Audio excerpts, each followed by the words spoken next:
Covishield vaccine को लेकर इस समय कोहराम मचा हुआ है। ये मामला अब देश की सर्वोच्च अदालत यानी कि सुप्रीम कोर्ट भी पहुंच गया है।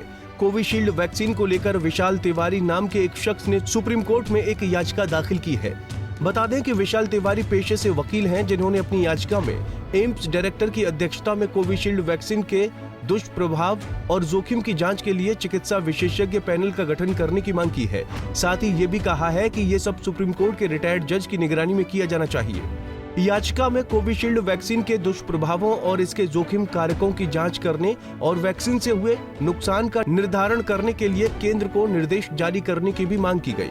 इतना ही नहीं, इस याचिका में ये भी साफ तौर पर कहा गया है कि जो लोग इस वैक्सीन को लगाने की वजह से बीमार हुए हैं, जिन्हें गंभीर बीमारियों का सामना करना पड़ा है या फिर जिनकी मौत हो गई है, उन्हें मुआवजा देने का निर्देश दिया जाए। दरअसल कुछ दिन पहले ब्रिटेन की फार्मा कंपनी एस्ट्राजेनेका ने ब्रिटेन की कोर्ट में बड़ा कबूलनामा किया है। एस्ट्राजेनेका ने ब्रिटिश कोर्ट में माना कि उनकी वैक्सीन के गंभीर साइड इफेक्ट्स हैं, लेकिन ये बेहद रेयर केस है। ब्रिटिश हाई कोर्ट में जमा किए गए दस्तावेजों में कंपनी ने माना है कि उनकी कोरोना वैक्सीन से कुछ मामलों में थ्रोम्बोसाइटोपेनिया सिंड्रोम यानी TTS हो सकता है। इस बीमारी से शरीर में खून के थक्के जम सकते हैं और प्लेटलेट्स की संख्या गिर जाती है। कंपनी ने यह भी दावा किया है कि कई स्टडीज में यह साबित हुआ है कि कोरोना महामारी के दौरान एस्ट्राजेनेका की वैक्सीन आने के बाद पहले साल में ही इससे करीब 60 लाख लोगों की जान बची है। एस्ट्राजेनेका पर आरोप है कि उनकी वैक्सीन से कई लोगों की मौत हुई है, साथ ही कई अन्य को गंभीर बीमारियों का सामना भी करना पड़ा। बता दें कि कंपनी के खिलाफ ब्रिटेन हाई कोर्ट में 51 केस चल रहे हैं। बता दें कि यूके की फार्मा कंपनी की इस वैक्सीन का फॉर्मूला इस्तेमाल कर पुणे की सीरम इंस्टीट्यूट ने भारत में कोविशील्ड वैक्सीन बनाई थी। इस वैक्सीन का सबसे ज्यादा डोज भारत में ही लगा है। लगभग 175 करोड़ लोगों को कोविशील्ड का डोज दिया गया है।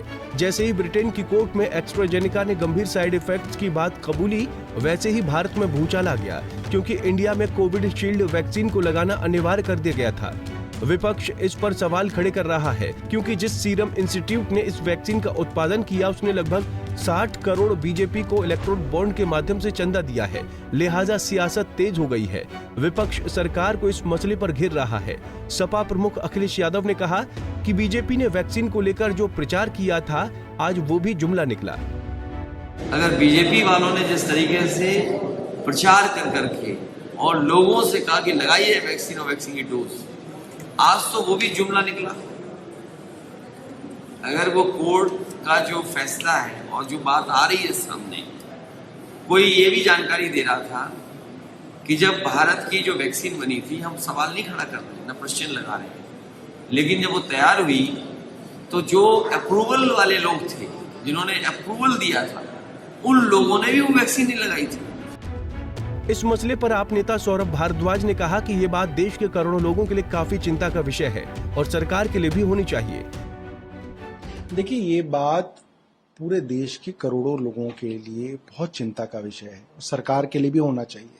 आज जब उस कंपनी ने खुद ये मान लिया, तो सरकार का ये दायित्व है कि वो जनता के लिए अब युद्ध स्तर पे काम करे। लिहाजा अब ये देखना होगा कि सुप्रीम कोर्ट इस पर क्या फैसला सुनाती है। Bureau report, Punjab Kesari TV. हमसे जुड़े रहने के लिए हमारे YouTube चैनल को सब्सक्राइब करें और नई वीडियो की नोटिफिकेशन के लिए बेल आइकॉन को दबाएं।